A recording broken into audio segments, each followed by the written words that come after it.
rien ne t'occupe trop, que rien ne vienne prendre toute ta vie pour que tu oublies les affaires de Dieu. Ça va te servir un matin. À un carrefour de ma vie, je suis tombé malade.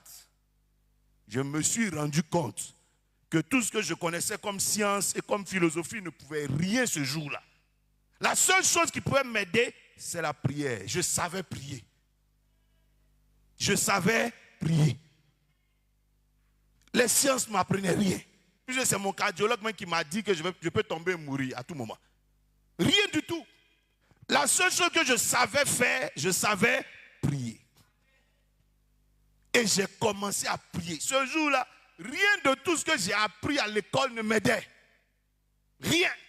Si je ne savais pas prier, j'étais peut-être sous terre.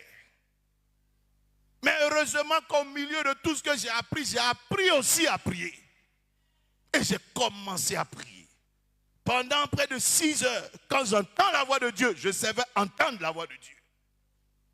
Et Dieu me dit, appelle ton père soutien, fais-lui téléphone qui prie pour toi. Et quand lui aussi prie pour moi, à la fin, il me donne seulement un passage biblique. Il dit, Dieu me dit que ta vie est dans ce passage, prie avec ça.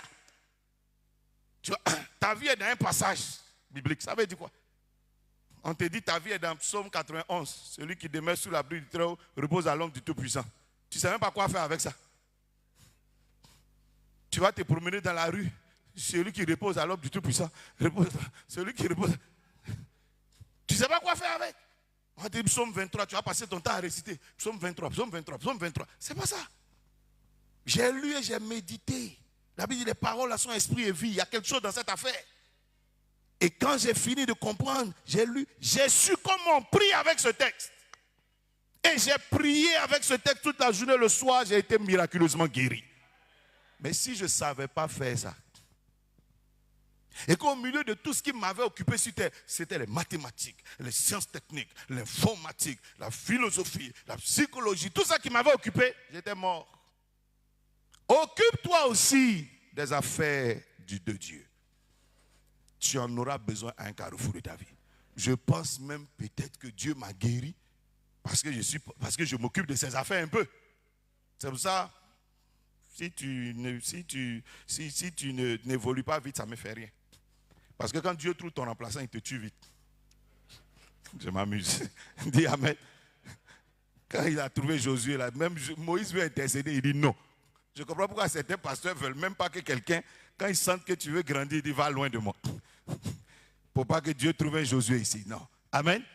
De toute façon, qu'il ait trouvé Josué ou pas, tu vas pas dire. Donc, ça ne sert à rien d'être méchant. Dis Amen. Amen. Mais tu vois, peut-être que c'est encore mon rôle dans la maison de Dieu qui a fait que Dieu m'a gardé sur terre.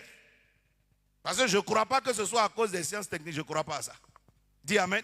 Si peut-être que Dieu a besoin de toi dans ses affaires, il peut te sauver pour ça. Dis Amen. Quelqu'un dit les affaires de Dieu. Je prophétise sur toi. Que ta vie ne soit pas inutile. Que ta vie ne soit pas maudite. Que tu ne t'égares pas.